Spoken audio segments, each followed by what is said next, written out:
नमस्कार दोस्तों, आपका स्वागत है कृष्ण मोटिवेशनल वीडियो में। दोस्तों, आज एक ऐसी कहानी लेकर आया हूं जिसे सुनकर आपको ऐसा महसूस होगा कि दुनिया में कौन कितना प्यार किससे करता है। और यह एक कहानी है पिता और उसकी 3 बेटियों की। वीडियो को लास्ट तक देखें, कहानी बहुत सुंदर है, सुनने में अच्छा लगेगा। तो चलते हैं अपनी कहानी की तरफ। एक समय की बात है, एक राजा था जिसकी 3 बेटियां थीं।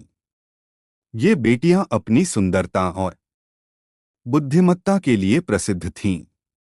राजा को अपनी बेटियों से बहुत प्रेम था और वह उन्हें जीवन में सुखी और सफल देखना चाहता था। समय के साथ राजा ने महसूस किया कि उसकी बेटियां बड़ी हो रही हैं और उन्हें अपने जीवन में दिशा देने का समय आ गया है। इसलिए एक दिन उसने निर्णय लिया कि वह अपनी बेटियों की योग्यता और उनके प्रति उनकी भावनाओं को परखने के लिए एक अनोखी परीक्षा लेगा। राजा ने तीनों बेटियों को अपने कक्ष में बुलाया। वहां एक बड़े दरबार का आयोजन किया गया था, जिसमें राज्य के सभी प्रमुख मंत्री, दरबारी और प्रजाजन उपस्थित थे। राजा ने अपनी सबसे बड़ी बेटी से पूछा, बेटी, तुम मुझे कितना प्रेम करती हो? बड़ी बेटी ने मुस्कुराते हुए उत्तर दिया, पिताजी, मैं आपको उस शहद से भी ज्यादा प्रेम करती हूँ जितना मधुमक्खियां फूलों के रस को करती हैं। राजा ने उसकी बात सुनी और सिर हिलाया। फिर उसने अपनी दूसरी बेटी से वही प्रश्न पूछा, बेटी, तुम मुझे कितना प्रेम करती हो? दूसरी बेटी ने नर्म आवाज में कहा, पिताजी, मैं आपको उस नमक जितना प्रेम करती हूँ जितना भोजन में नमक का महत्व होता है। राजा थोड़ा चौंक गया और उसकी बात का मतलब समझने की कोशिश करने लगा, लेकिन उसने कोई प्रतिक्रिया नहीं दी और तीसरी बेटी की ओर मुखातिब हुआ। तीसरी और सबसे छोटी बेटी से राजा ने वही प्रश्न किया, बेटी, तुम मुझे कितना प्रेम करती हो? छोटी बेटी ने बड़ी सरलता से उत्तर दिया, पिताजी, मैं आपको पानी जितना प्रेम करती हूँ, जैसे कि जीवन में पानी का महत्व होता है। राजा इस उत्तर से बहुत निराश हुआ। उसने सोचा कि उसकी छोटी बेटी उसे महत्व नहीं देती, जबकि उसकी अपेक्षा थी कि वह कोई अद्भुत उत्तर देगी। राजा ने इसे अपमान समझ लिया और क्रोधित होकर उसने छोटी बेटी को राज्य से निर्वासित कर दिया।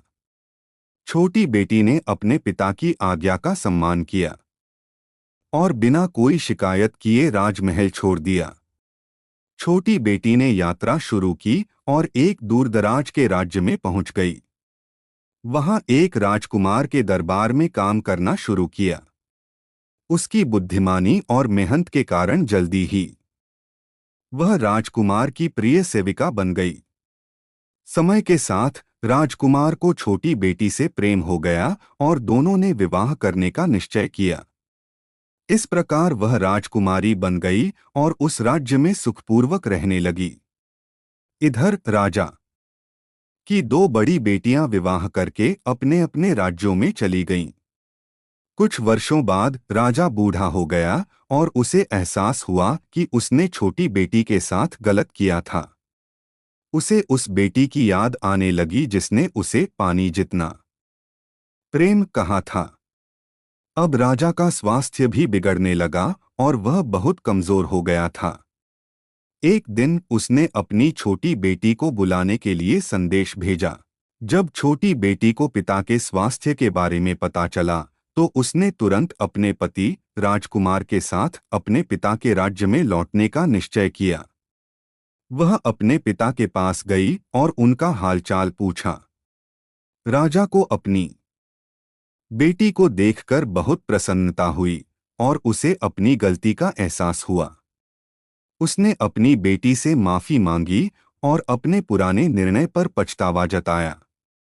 छोटी बेटी ने राजा को माफ कर दिया और कहा, पिताजी, मैंने हमेशा आपसे उसी प्रकार प्रेम किया है जैसे जीवन के लिए पानी आवश्यक होता है।